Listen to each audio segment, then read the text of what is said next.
Welcome back to our continuing coverage of All-Star 2015, coming to you live from the LCS studio in Los Angeles, California. As you can see, the fans, a little bit of rain isn't going to spoil their fun. They're all fired up. And iced up, I guess I should say, not to be biased, because in just a few minutes we're going to get our first Are those baguettes? this year's 1v1 tournament. Is that the evolution of the Thunder Stick? That's awesome. Yeah, really awesome. As said, the guys out there, they are ready to go because the 1v1 tournament is going to go here soon, and we're going to take a first look at it. That means that both Fire and Ice will get a chance to show what they've got mano a mano, Freak. Yeah, so basically 3-win conditions, get 100 CS first, which is how Frog is going to do it. Get first blood is how Fake is going to do it. Or kill the turret first, which is how every AD carry is going to try to do it. Which tends to mean you often see ranged champions who are lane dominant, who can push, who can CS, who can kill the turret. Or you see a melee champion who goes hard for the all-in. And you have about 12 minutes to get that first blood kill before they outscale you with health items. Yeah, there's never a very, very long game, although at IWCA we did see a couple of players going for the long game and then seeing, can I get the tower, or will I get to 100 CS, or will I just straight up kill him? Are there any secret tidbits here that we have to look out for that are not in those rules? In terms of like what people are going to be running, I think we're going to see a lot of people going for like a 0, 12, 18 sustain build and getting Grasp of the Undying where they can continually just get HP back and then also take the Mastery where you have more mana regen. So they're just getting both stats over time when they're trading. So I think we're going to see a little bit of that, and that might be the prevalent strategy here that starts winning games because you open up more options where you can go for the CS, and then you put your opponent on the back foot where they say, oh, wait, well, I guess I have to fight him, and then you can just win those trades and then regen back up. So I think that opens so many options. Yeah, and Flash as a summoner tends to lose a little bit of value, which then makes the fights a lot more scripted, which then in turn, just like Freaks pointed out, you know, those ranged zone champions that can focus on CS, that they will just run exhaust, and any all-in attempt will be incredibly scripted. You'll see it coming. You need kind of 2 all-ins, one where you fake out the exhaust and then go all-in again. Yeah. That's the entire reason that, this whole meta kind of gets, I wouldn't say boring, but just like more predictive. So I hope people come out with the snowballs, go for the all-in, just the Annie delivery system with the Tibbers, something like that. Yeah, I believe both sides each get 3 bans, and it's blind pick. But once they're both locked in, you get time to adjust, and you see the other person's. Everyone's Mastery Summoners to make sure, Yeah, let's take a look at the bracket and see all the players that will be going mano a mano here. And we're starting off with a very hyped first matchup. And then MaRin versus Clearlove, Dyrus versus Kira, Bjergsen versus Smurf. Those are the first 3 that will come seeing up. But we have 7 here today. Prey, Huni, Madlife, Demonko, Meteos, Rookie, Westdoor, Lex. So a lot of good things to start off with in our first 7 matches. Any one of the first that you guys are really looking forward to? Dyrus, can he beat Kira? Big question. I don't know. Kira seemed to take the IWCA one very seriously and came out with some strategies that I'm a big fan of. I want to see if he's got more. And if Dyrus watched those games, ban Lucian, ban Caitlyn, see what else he has and test his champion pool. Might want to ban Jax. Might want to ban Jax, just for the PTSD. Yeah, is he now already tilted? Like, is Jax top all it took and now Dyrus tilted for the rest of the tournament? I mean, We'll have to find out. We'll see. yeah, excuses already Ban piling up. Cassio as well. Yep. We'll be good. He's running out of bans at that point. So I just honestly, I thought just Preppo wanted to say something. No, I had a point, but I totally lost it. Oh, you lost it became dull very fast. Yeah. Yeah, it's okay. Just that's the usual. You lost the line. It's no longer okay. Just carry on. Carry on, and line Freak. are related. You know, they're similar dimensions. And okay. No, go ahead. Just please cut me off. I'm just. Okay, I'm cutting you off. All Digging yourself games, deeper. all games are best of 1 until we get to the final 4, and those are then best of 3, which is always a change of dynamic coming in there. But before that, we have to run through the entire bracket, which is very interesting. And we mentioned Kira already, and it's very interesting to me because he realized as the 1v1 was going on that it would be more important for him to get further, and he really zoned in on those champions. And it wasn't that he picked Caitlyn and picked Lucian, and it was GG easy. I mean, they were facilitating his win, but he showed some incredible moves on that as well, which leads me to think, I mean, you guys have said a lot that junglers will be at the disadvantage in this bracket. But if anything, Clearlove versus MaRin in that first one, that could prove the difference. It really could. I don't know so much about what Clearlove's going to be able to pull off in this, but just junglers all around, I would be extraordinarily impressed if any jungler from any region makes top 4. Because that's crazy. And I'd say, why are you a jungler? Just go be a laner.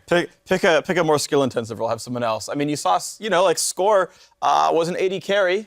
Picks up the jungle role, becomes the all-star like the very next year. As we can tell, the truly gifted players, the marksmen, can just pick up an inferior role, no problem. Yeah. Well, aren't you a jungler as well? You're both. So I mean, that's the meme. So first. So here's how the whole Freaks of Jungle thing came out. I'm such a terrible top laner that I couldn't play top lane in like internal playtests for champion spotlights. Like, I couldn't win lane as Release Aurelia. Like, this is how bad I am at playing top lane, so I just made everything a jungler, and that became the joke. And looking at the supports, really, they generally don't really thrive that well in 1v1s too. But we have some players like Afram who has former marksman experience. Mad Life he's Mad Life, so he can play anything. Unluckily for Afram though, he will end up, I believe, in the bracket that will have Froggen and Faker in at that side, so he will not make the top 4, I'm afraid, because I think whoever's going to be coming out of Froggen Faker duel is just likely to take the entire side of that bracket. Want to see how Doublelift plays? I think he has really good mechanics, but 1v1 is still a little bit about brain, so he may fall there a little bit. But yeah, it's just fun to see 1v1. It's just pure intricate skill that doesn't translate well to like 5v5. It doesn't matter who's the better player in general, but it just highlights one aspect of the play. Yeah, you say it's skill. A lot of it is also your setup and what your plan is coming in. Yeah. Because some people, I think we're going to see it a lot, will come in and be like, oh, I'm just going to play AD Malzahar and I'll kill him. And then after you do like the first trade, you go, oh God, I've made a terrible mistake. And then you realize you're going to slowly lose that game. And I think we're going to see a decent amount of that. But I want to see what Faker comes out with here, because Faker, this gives you just full sandbox mode. Nothing's going to happen. You go straight at the guy. 1v1. What is your setup? Have you crunched the numbers? Also, his 1v1s haven't been too great. He died to Westor 1v1. He died to Febivin 1v1. Last 1v1, I remember him killing Pawn as Ryze, right? So I want to see what Faker can do 1v1. It was all the build-up for this. I know. It was all planned from Faker. Give him hope so you could tear him down. I do think that the players are ready, so we're going to head outside and look at those players facing off. Some measure greatness by KDA, others by solo queue ranking. Some measure it by the number of regional accomplishments someone has, and others by the number of world championships they've won. But the true test of a champion lies in some of the greatest words spoken by some of the most historic minds in solo queue. 1v1 me, bro. Ladies and gentlemen, this is your 2015 All-Star 1v1 Tournament.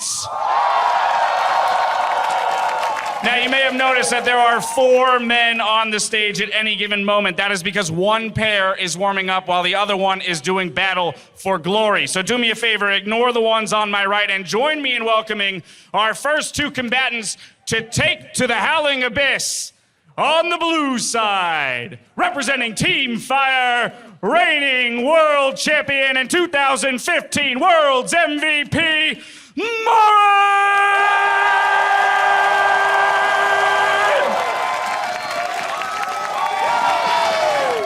And on the red side, representing Team Ice and China's LPL, he made a quarterfinal appearance at Worlds. I love him. You love him. It's Clearlove!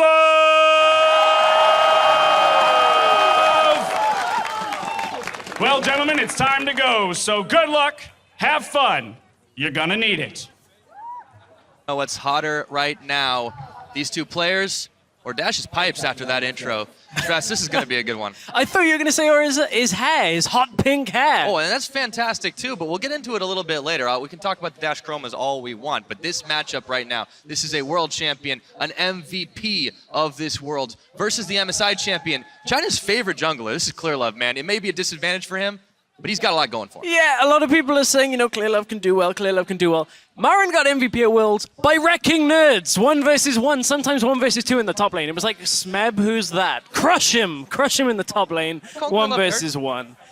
Well, all I'm saying is right. At IWCA, which was the last 1v1 tournament, there was only one jungler that really even bungled his way through the bracket. And that was Carbon, because he kind of lucked his way through with a couple of, kind of lucky plays in the 1 versus 1. But nevertheless, he declared himself as the O's Faker. But we're going to see a real hype matchup here for our first one of the day. I'm looking forward to this one, and we are into the picks and bans. Already Gangplank taken off the board for Team Fire. MaRin does not want to have to deal with that one. And Lulu, of course. We talked about the try-hard picks. Maybe we'll see some fun in here.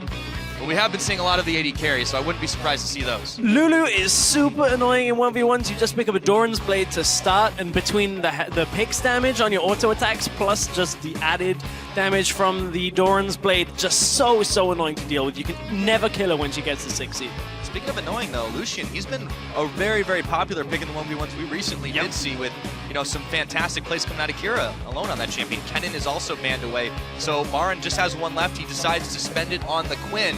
What does Clearlove decide to get rid of? It's got to be Caitlyn here. I mean, we also saw a lot of Urgot bans. Urgot on Howling Abyss tends to be pretty good. Nunu as well is another one of those champions that is very annoying to deal with. He just consumes up a minion every time he trades, throws a snowball at you and just waddles away and just says, okay, well, you're never going to beat me. There's a lot available right now that can be picked and probably should be picked as well. Caitlyn is pretty much the quintessential neutralize everything champion in a 1v1. You just farm to 100 CS and just win the game. That's not going to be happening on Team Ice's side, though. Clearlove goes all out, goes against his own element here, and he picks up the brand. He does, but Brand is super annoying. I actually tried to cheese pulse with this in a 1v1. How'd that work for you? He played Heimerdinger and cheesed me back, and it really outplayed me. Brand, with the added damage that you get from the Deathfire touch, just means you burn people down time and time again. And as you said, they've kind of gone against their element here. Well, just because they're both out of their element doesn't mean they can't lay the smackdown. Lissandra's picked up. She's on her home turf here on the Howling Abyss. And we'll have to see if MaRin is up to the task to dousing the fire of Clearlove this time around. So as a reminder, both picks, once they've been locked in, will be shown to the opponents. You can change your summoners and just, change your runes and masteries to depend on exactly what you want for the matchup. Also something, the summoners will get updated just before we go into game as well, so it will not just be what you see on the screen. Generally, we saw a lot of Exhaust Ignite just to go all in. Snowball's enabled too, that's worth noting. You always have the is. possibility, but you don't necessarily need it on these two champions. It's nice for the true damage that you get from it and a gap close if you need that kind of added functionality on a champion's kit, but generally, Exhaust Ignite just shuts down any kind of all-in, and if you manage to hold your Ignite while the opponent uses both summoners, you have a massive advantage in that 1v1 situation. Absolutely. I mean, I can't wait to see who takes this one out. It really is a matchup of two heavyweight players out of two very powerful regions, and I have a feeling that whoever wins this one has the potential to go very far in this 1v1 tournament. But here we are, ladies and gentlemen. Welcome to the Howling Abyss. It's MaRin versus Clearlove. Oh, this is disgusting from Clearlove already. I like it. We were saying, with the cheese picks coming out of the jungler, even running Spirit Fire Brand as well. The best Brand skin, I feel, since it got released. But Corrupting Potion as well. Everything about this build seems to be all about the tick damage. You hit them with one ability, the burn from Brand's passive, already 2% of your max health every second for 4 seconds, up to 8%. Plus you add Corrupting Potion, plus you add Deathfire Touch. This just makes my skin crawl even thinking about how hard it's going to hit with the first Pillar of Flame. Well, if there's anything I learned from playing Pokemon, fire is usually pretty strong against ice. And we're just going to go ahead and see what Clearlove's able to pull off. But MaRin, he didn't get that MVP for nothing. He's playing an actual top lane champion. Ooh, sidestep already out of MaRin. Dancing Shoes are on. The other key thing here is we're on Howling Abyss, but wards are actually enabled from the trinket slot. It's really important to get that first ward down into the bush. You can see that it's already been established by Clearlove, but the response here out of MaRin with Lissandra, he's just been queuing the wave. Clearlove's been trying to land the Pillar of Flame, and the experience difference between the two champions early on is going to potentially punish Clearlove, but MaRin is taking a few pillars here, and it is starting to chunk through his health. It is. However, as you mentioned, there is that CS differential going for MaRin right now. It's very, very slight, but of course, that is one of your win conditions, getting first to 100. He's already healed back up. Post is coming in handy early, but he does take a little bit more damage. The Ice Claw comes out. Clearlove's just out of range, though, and he's dodging away from it. Oh, MaRin also just judging the tower distance as well, making sure he didn't get hit. Another key thing for anybody that, this is their first time watching a 1v1, MaRin is actually in a bit of trouble. Yeah, there's that pillar again, and he's got to be very careful here. Clearlove does not take nearly as much in return, a bit lower on the mana scale, but he's very low on the CS. And that is actually all of MaRin's potions used here as well. So MaRin, even though he now has a level advantage, cannot really trade with Clearlove. Recall is enabled. And the other really key thing as minions push up to a tower, MaRin gets hit and stunned! Ignite! Exhaust is down, he's gonna try to claw his way to freedom, but he's burning! He's done it! First blood! 2.5 minutes! Oh, Clearlove, I doubted you. I doubted you to begin this 1v1 tournament. And that's the world's MVP down already. Yeah, and we got a jungler moving on to the next round. I mean, we didn't always expect that was gonna happen, but smile on Clearlove's face. He takes one for Team Ice, chalk it on the board. It's the brand, man. This champion. If you just hit those pillars, that's all it is. Pillar into a stun. Oh, they just burn down. Disgusting. Well, that sets up a jungle battle too in the next round because he goes up against the Flash Wolves Karza. Yeah, looking at it, yeah, Karza was the player that got the First buy buy, on the yes. top side of the bracket for this one. So that is a good start now if your Team Ice managing to at least put that first player up against Karza, because otherwise you then look at it, Team Fire would actually have a player immediately into the quarterfinals if Team Ice didn't win that one. So a good pickup to start this one off. Absolutely. I mean, Team Ice has really been just kind of wrecking through the competition in all of our tournaments, or all of this tournament so far. But there's plenty more 1v1s to play, and we're going to keep on going with it. But really, fantastic start to this one. It was quick, but it was clean. It was quick. And that's the thing is you'll either see games be like 2.5 minutes long, or 7, 8, 9, 10, 11, 12 minutes when you get up to 100 CS. So there really is a big disparity. It's either all before 6 or nothing until 100 CS.